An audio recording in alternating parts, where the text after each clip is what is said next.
બનાસકાંઠાના ડીસા શહેરના રાણપુર રોડ સ્થિત પિંક સિટી વિસ્તારમાં છેલ્લા 12 મહિનાથી ગટરનું પાણી ભરાઈ રહેતા સ્થાનિક લોકો ત્રાહિમામ પોકારી રહ્યા છે. ગંદા પાણીના નિકાલની યોગ્ય વ્યવસ્થા ન હોવાને કારણે દુર્ગંધ અને આરોગ્ય સંબંધિત જોખમ ઊભા થયા છે. જે રહેવાસીઓ દ્વારા નગરપાલિકા ખાતે વારંવાર રજૂઆતો કરવામાં આવી હોવા છતાં સમસ્યાઓનો કાયમી ઉકેલ આવ્યો નથી. જે સ્વચ્છ ડીસાના દાવા વચ્ચે વાસ્તવિક સ્થિતિ અંગે પ્રશ્નો ઉઠી રહ્યા છે. જે સ્થાનિકોએ તંત્ર તાત્કાલિક પગલાં ભરે અને ગટર પાણીની સમસ્યા દૂર કરે તેવી માંગ ઉઠવા પામી છે. જે પિંક સિટી વિસ્તારમાં ગટર પાણીની સમસ્યા જોવા મળી રહી છે, જે 12 મહિનાથી નિકાલ નથી થતો. નગરપાલિકાને વારંવાર રજૂઆત કરવામાં આવી છે. જે સ્વચ્છ ડીસાના દાવા થયેલા પોકાર જોવા મળી રહ્યા છે. જે સ્થાનિકોમાં રોષ અને આરોગ્યને લઈને ચિંતા વેપાલી જોવા મળી રહી છે. જે સ્થાનિકો સમસ્યાનો કાયમી ઉકેલ આવતો નથી. જે સ્થાનિકો દ્વારા વારંવાર રજૂઆત કરવામાં આવી છતાં સમસ્યાનો કાયમી ઉકેલ મળતો નથી. જે વ્યવસ્થા ન હોવાને કારણે દુર્ગંધ અને આરોગ્ય સંબંધિત જોખમ ઊભા થયેલા જોવા મળે છે. જે રહેવાસીઓ દ્વારા નગરપાલિકા ખાતે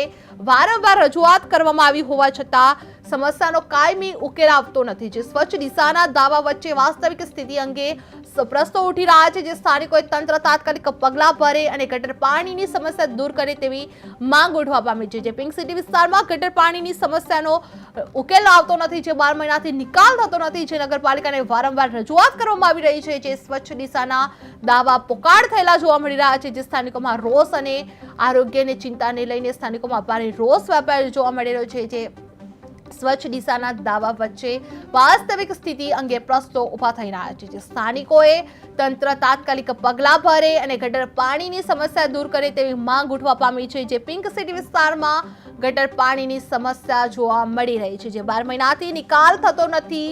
નગરપાલિકાને સ્થાનિકો દ્વારા વારંવાર રજૂઆત કરવામાં આવી છે, તેમ છતાં નગરપાલિકા દ્વારા કોઈ નિકાલ કરવામાં આવતો નથી. જે સ્વચ્છ ડીસાના દાવા હજુ પોકાર થયેલા જોવા મળ્યા છે. જે સ્થાનિકોમાં રોષ અને આરોગ્યને લઈને ચિંતા જોવા મળી રહી છે.